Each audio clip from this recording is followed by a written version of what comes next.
काही शांत व्हा. आई पण आईंकडे बघा आता थोडस. माझ्यासारखं सर्वसामान्य मुलीला त्यांनी आमदार बनवलं, एवढा विकासाचा निधी दिला. आज मी दादांना श्रद्धांजली व्हायची वेळ येईल माझ्या आयुष्यात, कधी विचारही नव्हता केला.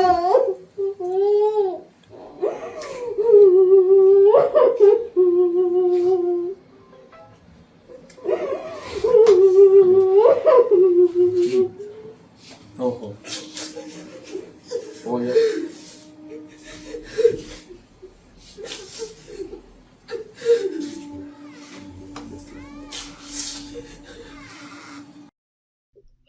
माझा खूप मोठा आधार आज हरपलाय. 1990 वडील गेले आणि आज माझा राजकीय गॉडफादर. दुर्घटनेने खूप मोठं संकट आमच्यावर आलेलं आहे, सर्व राष्ट्रवादी कुटुंबावर, संपूर्ण महाराष्ट्रावर. आणि वैयक्तिक माझं म्हणाल तर माझ्या मोठ्या भावाचा, माझ्या दादाचा हात आज हरपलाय.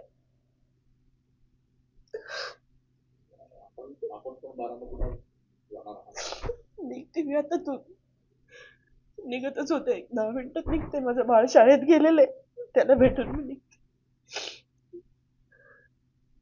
राजकीय गॉडफादर होते, पण एक दादा, लहान मोठा भाऊ म्हणून तुम्ही त्यांच्याकडे कायम म्हणजे देवगिरीला मीटिंग असली तर आवर्जून जेवली का ग इथपर्यंत बारीक लक्ष असायचं. जर मी कधी बाजूला उभी दिसली किंवा काही कामात, काही ग जेवली नाही का, इथपर्यंत बारीक लक्ष. आज मतदारसंघाचा विकास फक्त त्यांच्यामुळे करू शकले मी.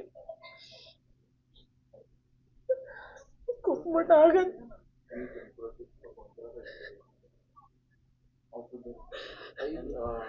मधल्या काळामध्ये निवडणुकांच्या वेळेला दादांच्या सभा देखील नाशिकमध्ये झाल्या होत्या.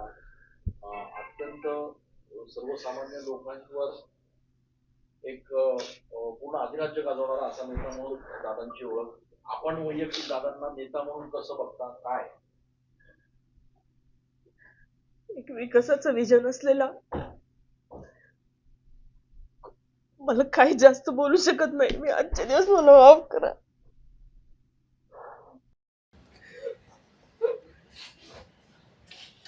माझ्यासारख्या सर्वसामान्य मुलीला त्यांनी आमदार बनवलं, एवढा विकासाचा निधी दिला. आज मी दादांना श्रद्धांजली व्हायची वेळ येईल माझ्या आयुष्यात, कधी विचारही नव्हता केला.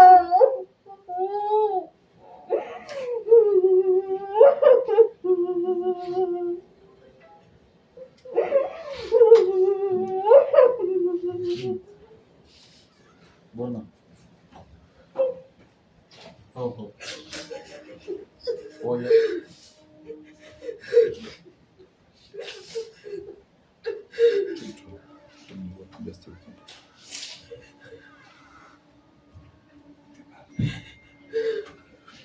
वाटतं नगर परिषदेला त्यांची सभा झाली, ती शेवटची सभा. शेवटची.